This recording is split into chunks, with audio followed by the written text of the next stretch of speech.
नमस्कार। भाग्योदय विचार प्रवाह श्रृंखला का 84वां चरण 84 आ पहुंचा है। आज रविवार 2 जनवरी सन 2022 का पहला यह रविवासरीय व्याख्यान है। और वैसे तो हमारे श्रोतागण जानते हैं कि सन 2020 के मई से ये क्रम चल रहा है। 84वें चरण में आ पहुंचे हम। अभिनंदन आप सभी का, सभी को प्रणाम और नए आंग्ल वर्ष की ढेर सारी बधाइयां भी। इन दिनों भारत और भारतीय संस्कृति, सनातन, इन सब पर बहुत सारी बातें हो रही हैं। तर्क वितर्क भी होते हैं, कुतर्क भी होते हैं। आज मैं विषय ले रहा हूं कि विष्णु भगवान ने पृथ्वी को कभी समुद्र से निकाला था, कहा जाता है। तर्क और कुतर्क करने वाले लोग कहते हैं कि समुद्र तो पृथ्वी पर ही है, तो पृथ्वी को समुद्र से कैसे निकालेंगे। एक चिंतक ने बहुत अच्छी बात कही कि बचपन से मेरे मन में भी यही सवाल था, मेरे भी मन में, कि आखिर कैसे पृथ्वी को समुद्र में छिपा दिया गया, जबकि समुद्र पृथ्वी पर ही है। हिरण्यकश्यप का भाई हिरणाक्ष था, उसने पृथ्वी को ले जाकर कहते हैं समुद्र में छिपा दिया था। फलस्वरूप भगवान विष्णु ने सूकर का रूप धारण करके हिरणाक्ष का वध किया और पृथ्वी को पुनः उसकी कक्षा में स्थापित किया। ये कथा है। इस पौराणिक सत्य को आज के युग में एक दंत कथा के रूप में लिया जाता रहा है। लोगों का ऐसा मानना रहा है कि ये कहानियां मनगढ़ंत कहानियां हैं, और ऐसा है नहीं। लेकिन अभी हाल में नासा ने एक नवीन खोज की है, नया रिसर्च। उसके अनुसार खगोल विज्ञान की 2 टीमों ने ब्रह्मांड में अब तक खोजे गए पानी के सबसे बड़े और सबसे दूर के जलाशय की खोज कर ली है। इस जलाशय का पानी हमारी पृथ्वी के समुद्र के 140 खरब गुना पानी के बराबर है, जो 12 बिलियन से अधिक प्रकाश वर्ष दूर है। जाहिर सी बात है कि उस राक्षस ने पृथ्वी को इसी जलाशय में छुपाया होगा। हमारे वेद ग्रंथ इसे भवसागर कहते हैं।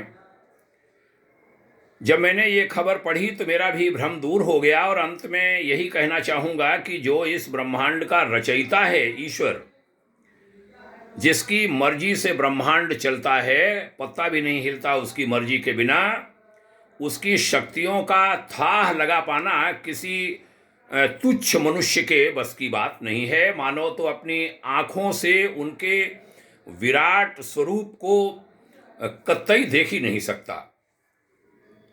लेकिन क्या कहें, बेवकूफ़ कहें या नासमझ कहें या कुतर्क करने वाले कहें या जानबूझकर ऐसी बातें करने वालों को कहें, उनको लगता है कि हमारा देश और यहाँ की सभ्यता गंवार है और ये दंत कथाएं हैं, रिसर्च नहीं है इनके पीछे, ऐसा कह देते हैं। जबकि हमारे वेद, हमारे शास्त्र, हमारे आर्ष ग्रंथ पूर्णतः वैज्ञानिक हैं। ऐसे व्यक्तियों को बताऊं कि सभ्यता, ज्ञान, विज्ञान, धर्म, सम्मान भारत से ही शुरू हुआ है। अगर आपको इस पर भी सवाल करना है तो आप इतिहास खंगाल कर जरा देखिए। जिन सभ्यताओं को मानकर आप अपने ही धर्म पर सवाल कर रहे हैं, उनके देश में जाकर आप देखिए, उनके भगवान और धर्म पर कोई सवाल नहीं करता, बल्कि उन्होंने अपने धर्म का इतना प्रचार किया है कि 2000 साल में ही संसार में सबसे ज़्यादा हमारे मुस्लिम और ईसाई भाई और बहनें फैल गए। उन्होंने ध्यान दिया, उन्होंने कुतर्क नहीं किए। और हम जैसे लोगों का वे धर्म परिवर्तन कराते हैं, और हम बेवकूफ़ हैं जो बिना धर्म शास्त्रों के अध्ययन के खुद ही अपने देश और धर्म पर, अपने सनातन पर सवाल उठाते हैं।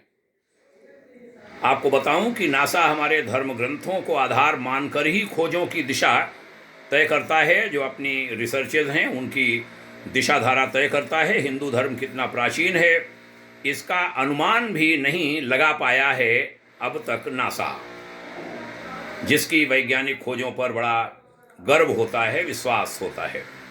जब इंग्लैंड में पहला स्कूल खुला था तब भारत में लाखों गुरुकुल थे और हजारों साल पहले 4 वेद और 18 पुराण लिखे जा चुके थे। जब भारत में प्राचीन राजप्रथा चल रही थी तब ये लोग कपड़े पहनना भी नहीं जानते थे और हमारे इतिहास को 4-5 हजार साल का केवल कह दिया गया। क्या कहें, पढ़े लिखे लोग भी ऐसे कहते हैं। खगोल शास्त्र के सबसे बड़े वैज्ञानिक आर्यभट्ट तो भारत के थे। उन्होंने दुनिया को इस बात से अवगत कराया कि ब्रह्मांड क्या है, पृथ्वी का आकार और व्यास कितना है, सारे ग्रह नक्षत्रों की गति, दूरी, उनका प्रभाव, ये सब ईसा से पूर्व ही विक्रमादित्य काल से भी पहले खोजा जा चुका था। कई अज्ञानी वामपंथी लोग ऐसा मानते हैं कि कोई परम तत्व है ही नहीं, हम ही हमारे भाग्य के निर्माता हैं, हम ही ये संसार चला रहे हैं, हम जो करते हैं वही होता है। उनके लिए कहना चाहूँगा कि अविद्या से ग्रसित ऐसे ईश्वर विरोधी लोग वास्तव में मृतक के समान हैं, जो बगैर किसी आधार और तर्क के ईश्वर की सत्ता को नकारते हैं। बाद के बने हुए क्रिश्चियन और इस्लाम धर्म आज भी पृथ्वी को गोल नहीं फ्लैट मानते हैं, जबकि हजारों साल पहले सूकर अवतार में पृथ्वी गोल बतलाई गई थी। दिन और रात का सही समय पर होना, सही समय पर सूर्य अस्त और उदय होना, पेड़ पौधे, अणु परमाणु तथा मनुष्य की मस्तिष्क की कार्यशैली का ठीक ढंग से चलना या अनायास ही नहीं हो रहा है। जीव के अंदर चेतना कहाँ से आती है, हर प्राणी अपने जैसा ही बीज कैसे उत्पन्न कर लेता है, शरीर की बनावट उसके अनुरूप जरूरत के अनुसार ही कैसे होती है, बिना किसी निराकार शक्ति के यह अपने आप होना असंभव है। और इतने पर भी अगर वेदों पुराणों के प्रति कुतर्क करना है, तर्क कीजिए, पढ़िए, जानिए, बहस कीजिए, लेकिन कुतर्क करना है तो ये मानव काया में आना व्यर्थ हो गया। हम लोग सच्चाइयों को समझें, यथार्थ से जुड़ें।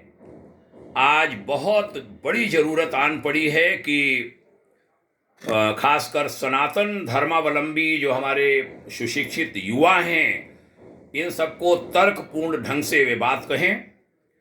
भाग्योदय फाउंडेशन ने जब ब्राह्मणों का इतिहास और उनका भविष्य नाम की पुस्तक का प्रकाशन किया तब उसमें ऐसी बहुत सारी बातों को हम लोग लाए हैं और हमने उसमें कहा है कि आप देखिए, यथार्थ यह है। उधर ब्रह्म सागर संगठन बड़ा अच्छा काम आरंभ कर रहा है। ऐसे साहित्य सृजन की भी बातें उसमें बड़े अच्छे चिंतकों की, विचारकों की टीम है, वह कर रही है कि ऐसे साहित्य को भी सहज सरल ढंग से जन सामान्य के बीच लाया जाए और ख़ासकर जो आज की हमारी नई पीढ़ी है, नई पीढ़ी को भी उससे अवगत कराया जाए। को भी क्या, को विशेष रूप से उन सभी तथ्यों से अवगत कराया जाए। अभी हाल में हमें भी उसमें दायित्व मिला राष्ट्रीय संगठन मंत्री का, थोड़ा समय उसमें हम दिया करेंगे। आइए हम सब अपने अतीत को समझें, गौरव गरिमा को जानें और गर्व करें अपनी संस्कृति पर। जो लोग कुतर्क करते हैं उनको उत्तर दें। लड़ने झगड़ने जैसी कोई बात नहीं है, हमें मोटी रेखा खींचनी है। मेरे जीवन का सिद्धांत रहा, स्केच पेन से बहुत मोटी रेखा खींचो, बड़ी रेखा मिटाने में मत लगो। बड़ी रेखा खींचोगे, अनेक छोटी रेखाएं आपका सम्मान करने लगेंगी। आपने यहाँ तक ध्यान से सुना, खूब धन्यवाद, शुभकामना। ये विचार लोगों में पहुँचते रहें, उसमें आपके भी हाथ लगें। उधर दैनिक श्रृंखला युग ऋषि विचार श्रृंखला के नाम से चल रही है, दूसरा वर्ष उसका आरंभ हो चुका है। ढेर सारी शुभकामनाएं कहता हूं आपके उज्जवल भविष्य के लिए। पुनः प्रणाम करता हूं आपको, आपके पूर्वजों को, जिन्होंने संजोए रखा इस संस्कृति को। अपनी संस्कृति को नमन, अपने ऋषियों को नमन, देव शक्तियों को हार्दिक नमन। सनातन धर्म की बहुत बहुत जय जय। जय हिंद, शुभकामना। ओम शांति।